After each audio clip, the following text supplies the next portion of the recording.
무동은 씨름과 함께 김홍도의 단원 풍속도화첩을 대표하는 그림입니다. 이 그림이 오랫동안 사랑받아온 이유는 분명합니다. 장면이 친근하고 분위기는 유쾌하며 선은 단순하지만 아주 빠르고 힘이 있기 때문이죠. 먼저 눈에 들어오는 건 춤추는 아이입니다. 무동의 옷선이 가장 짙고 그 뒤로 해금과 대금 연주자 쪽으로 갈수록 먹빛이 점점 옅어집니다. 배경을 그리지 않았는데도 화면이 허전하지 않은 이유가 여기에 있습니다. 먹선의 농담만으로 질서가 만들어진 겁니다. 인물들은 둥글게 배치되어 있지만 한가운데는 비어 있습니다. 음악은 흥을 안으로 모으는 게 아니라 밖으로 풀어내는 것이죠. 그래서 이 그림은 중심으로 모이기보다는 사방으로 퍼져나가는 느낌을 줍니다.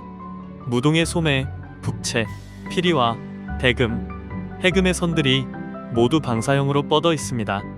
이 원심적인 구성이 우리 전통 가락의 흥을 시각적으로 잘 보여줍니다.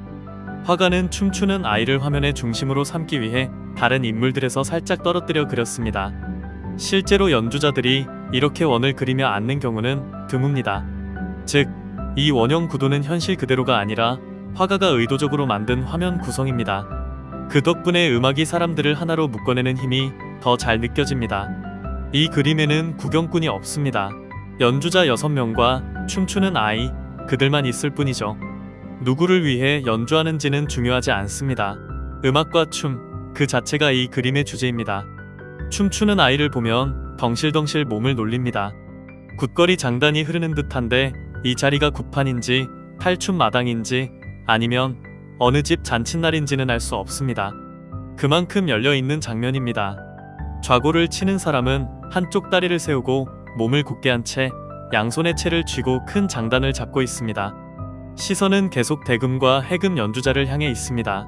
전체 흐름을 이끄는 역할이죠. 장구 연주자는 흥이 오른 듯합니다. 장구를 끌어안고 몸을 앞으로 숙이며 어깨와 상체가 장단에 맞춰 자연스럽게 흔들립니다. 피리 연주자들의 모습도 재미있습니다. 한 사람은 볼을 잔뜩 부풀려 힘껏 숨을 불어넣고 다른 이는 입가를 살짝 틀어 가락을 이어갑니다. 피리가 얼마나 섬세하고 어려운 악기인지 표정만 봐도 알 수 있습니다. 대금 연주자는 입과 볼의 미묘한 움직임으로 맑고 부드러운 소리가 들릴 것 같은 느낌을 줍니다. 젖대를 잡은 방향이 다른데 관악기는 연주자마다 자세가 달라질 수 있다는 점을 보여줍니다. 해금을 켜는 사람은 뒷모습만 보입니다. 그래서 손 표현이 조금 어색한데 이런 부분은 씨름에서도 보이는 단원의 특징이기도 합니다. 다시 무동을 보면 13살이나 14살쯤 되어 보이는 소년이 힘차게 땅을 딛고 몸을 띄웁니다.